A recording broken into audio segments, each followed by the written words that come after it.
Bitcoin is not just making news in finance, but entertainment as well. Netflix released another cryptocurrency documentary and definitely will maximize views with this timely release. Is this a form of acceptance of Bitcoin to finally a household concept, or a not so veiled attack by those that don't want you to escape the fiat melting ice cube?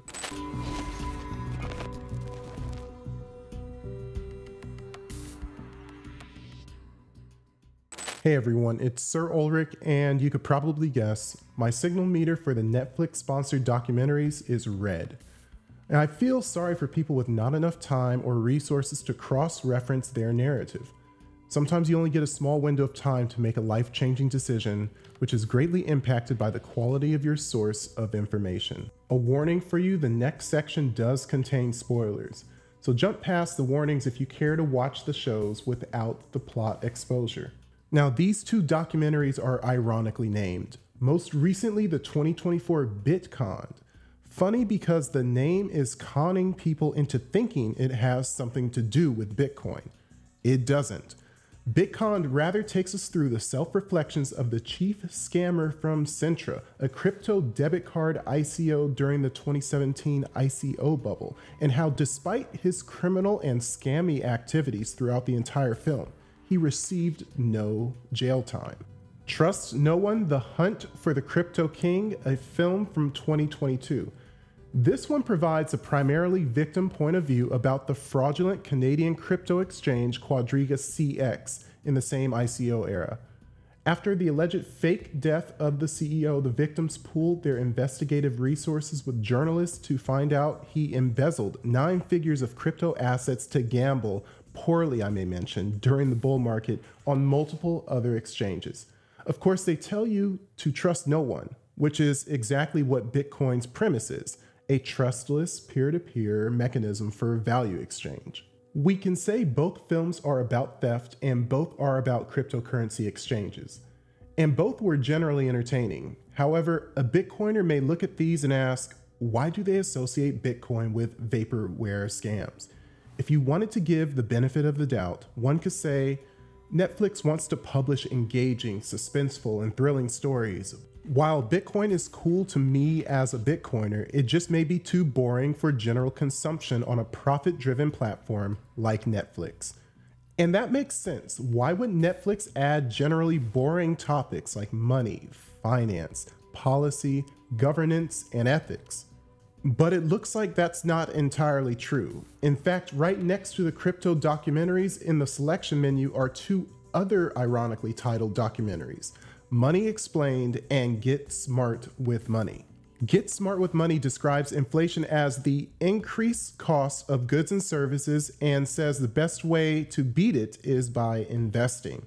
Money Explained takes people through some history and reasoning behind get-rich-quick schemes, credit cards, student loans, gambling, and retirement. So did I watch them? Yeah, I did. But did I finish them? Hell no, they were boring. I checked my time to complete for the get-rich-quick episode 3 times in a 22-minute time frame. And this is from someone who looked forward to the next chapter of Rothbard's Ethics of Liberty. It seems like Netflix doesn't mind putting boring content out there if they think it's edifying or educational. Therefore, we can conclude Netflix cares more than just about sensationalism. They know they're helping to shape the minds of both children and adults with their content. So then what is it they do decree that you shall learn while using their platform, and even more importantly, shall not learn? A quick Netflix search on fiat and central banking yields no results on any content about consequences of an easy money economy. Searching Bitcoin takes us to our 2 featured films and falls flat after that. Why is there a topic firewall about things that seem pretty normal to a decent chunk of society? You can find stories about any number of extremely niche topics on Netflix. Why is there nothing educational or positive about the 10th largest asset in the world? But look at this. Here's a list of movies about major tech companies of our time on Netflix. While not currently on the platform, The Social Dilemma and Jobs have been present in the past. The Elon one, while not about Tesla specifically, is a documentary about SpaceX. And Amazon, of course, would ban anything about itself or Bezos on a competing platform.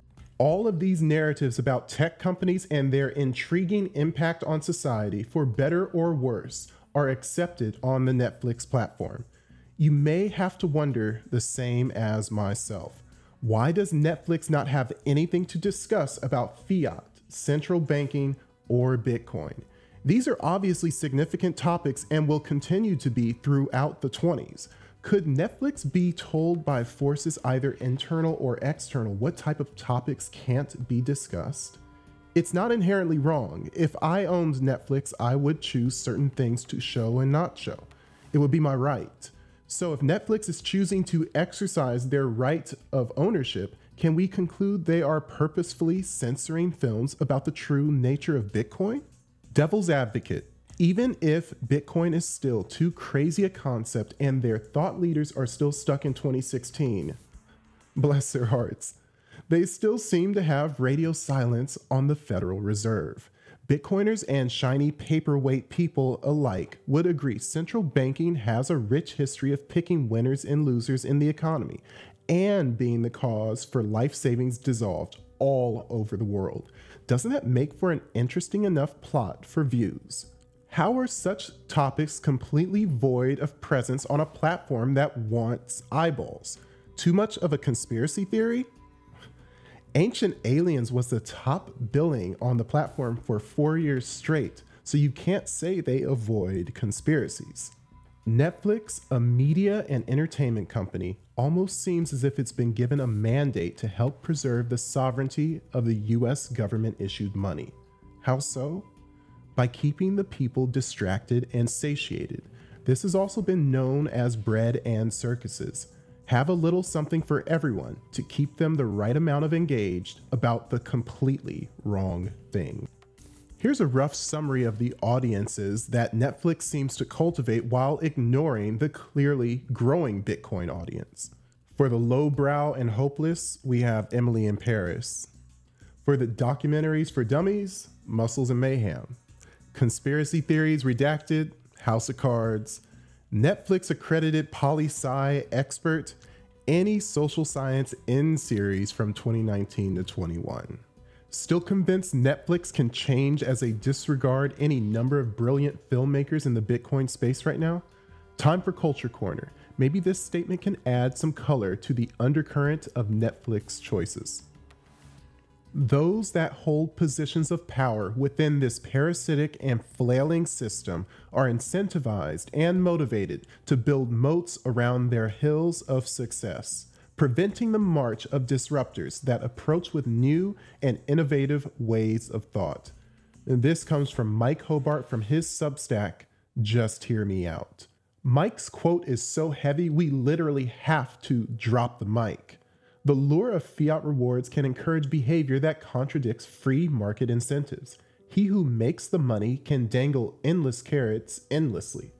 Bitcoin cannot fix this glitch in society soon enough.